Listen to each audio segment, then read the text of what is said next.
Bike lanes, sharrows, colored bike lanes, buffered bike lanes, and just the regular road. What's the difference between all these magical bike lanes? I'll tell you this time in bike safety.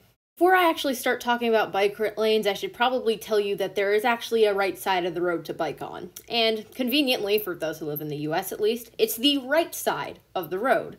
The right side of the road is the same side that the cars drive on.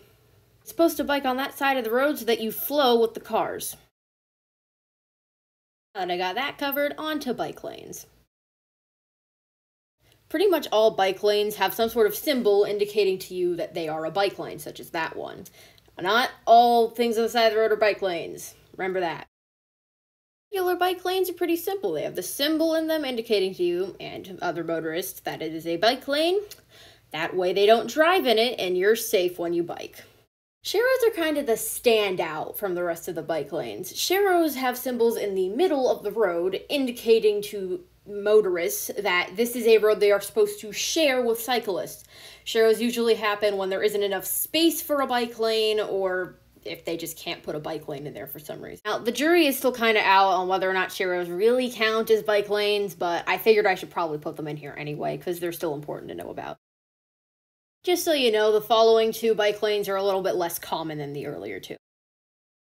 Now on to buffered bike lanes. Buffered bike lanes are relatively similar to regular bike lanes, except for the fact that they have some sort of buffer in between the bike lane and the rest of the road. It also has the added advantage of making the bike lane a lot more obvious.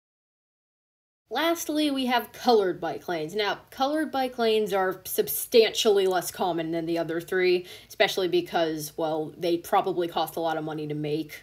So you might not see a whole lot of these around where you live, but they have the added advantage of being incredibly easy to spot.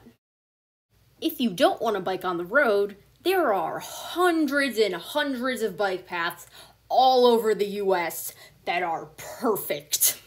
Like, well, not all of them are perfect, but this is a map of a lot of them. Not all of them, of course, because that would be a giant map, but a lot of them. If you want to find a bike path near you, honestly, just look it up. There are hundreds of them all over the place. Also, before I leave, I just wanted to mention, if you don't want to ride on a road with a bike lane, totally fine. Go ahead. Just be careful and be safe. In conclusion, we learned about the 4 different types of bike lanes, and that there's a right side of the road, and that there are a lot of bike paths, and that if you don't want to bike on a road with a bike lane, totally fine. I'll see you next time.